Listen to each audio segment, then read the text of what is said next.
La revue de presse donc avec Natacha Polony. Bonjour Natacha. Bonjour Thomas, bonjour Julie et bonjour à tous. Et bien ce matin, en une de vos journaux, il fallait résumer en quelques mots, en une formule. Alors il y a les descriptifs. La Croix, Hollande accentue la baisse des charges.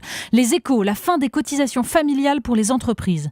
Il y a ceux qui saluent l'artiste. Le Courrier Picard, Hollande parle de tout sauf de sa vie privée. Le Parisien aujourd'hui en France, haute voltige. Il y a ceux qui s'en tiennent aux mots. La Voix du Nord, c'est un grand compromis social. Ceux qui décryptent l'Ardennais, le changement libéral, c'est maintenant. L'indépendant catalan, le virage libéral. La Marseillaise, un social-libéral qui s'assume. Puis il y a les furieux, l'humanité, moi, commis du patronat. Les dubitatifs, le Figaro. Un tournant, 3 points de suspension, dans les mots. Les jamais contents, l'opinion. Hollande, un pacte peau de chagrin. Et ceux qui ont finalement saisi la quintessence. L'écho de la Haute-Vienne, Sarko en a rêvé, Hollande va le faire. Allez, on commence donc avec cette revue de presse qui occupe une très large place dans vos quotidiens ce matin. Oui, sur la forme, il y a débat, crispé pour les uns, sûr de lui pour les autres, mais sur le fond, tout souligne quand même le caractère particulier, presque historique de ce moment politique. Ça y est, il a avoué, s'exclame Philippe Vaucan dans le Républicain Lorrain. François Hollande est social-démocrate. Enfin, c'est ça finalement le mot du jour, enfin. Non pas qu'il soit sorti totalement du flou, flou sur la réduction du millefeuille territorial, suggère David Guévard dans le Courrier Picard, flou sur les compensations de la baisse des charges, nous dit Patrice Chabanet dans le journal de la Haute-Marne. Est-ce un hasard ? Le magazine Sciences Humaines publie dans son numéro de février un intéressant dossier sur le mensonge. Pourquoi mentir ? Se demande Nicolas Journet, rappelant les réflexions philosophiques sur l'idée que la vérité n'est due que quand elle ne nuit à personne.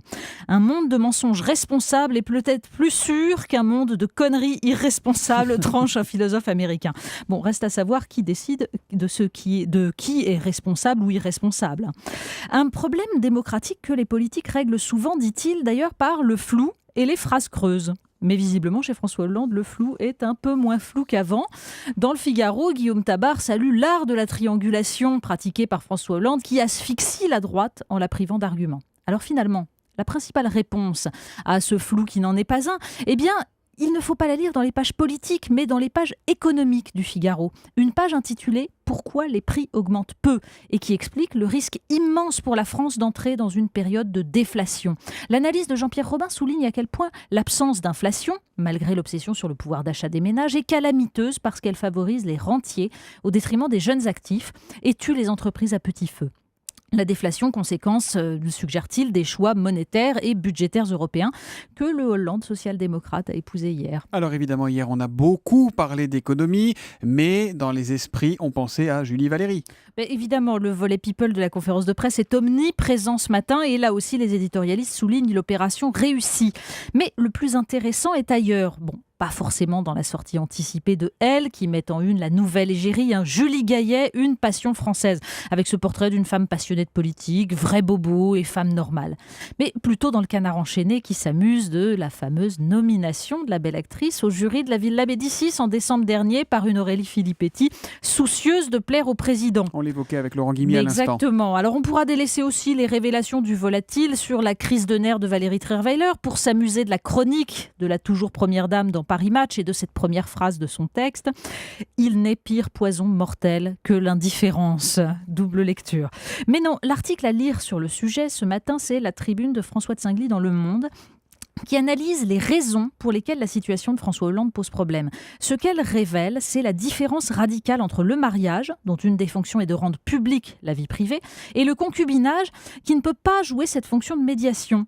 Car ce dernier, dit-il, repose sur le lien amoureux et sur lui seul. Dès lors qu'il est dissous, quelle légitimité pour l'ancienne compagne ? La dualité de l'existence des hommes bourgeois, écrit-il, c'est-à-dire avec femme et maîtresse, était rendue légitime par le mariage avec son statut public-privé.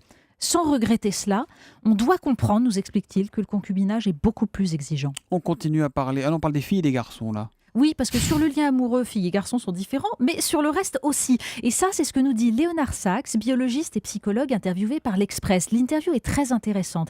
Il rappelle que même s'il y a des déterminismes culturels qui amplifient les phénomènes, les petits singes mâles aussi choisissent de jouer avec des camions plutôt qu'avec des poupées. Et que nier les différences amplifie en fait les effets pervers. C'est là le problème. Il faut les traiter, ces différences. Parce que les effets pervers, c'est par exemple l'échec scolaire des garçons. Alors mieux vaut lutter dit-il, contre les facteurs de déterminisme et parmi eux, les jeux vidéo, oui, ou alors la disparition aussi des expérimentations pratiques à l'école. Un enjeu quand même très crucial.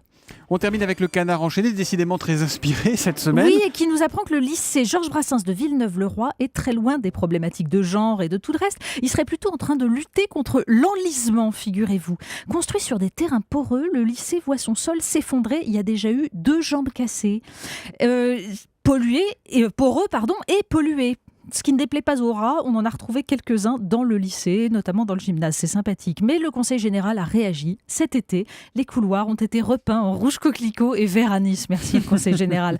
Alors le président de la République plaide pour une rationalisation des compétences des collectivités territoriales. Visiblement, il faut faire très vite.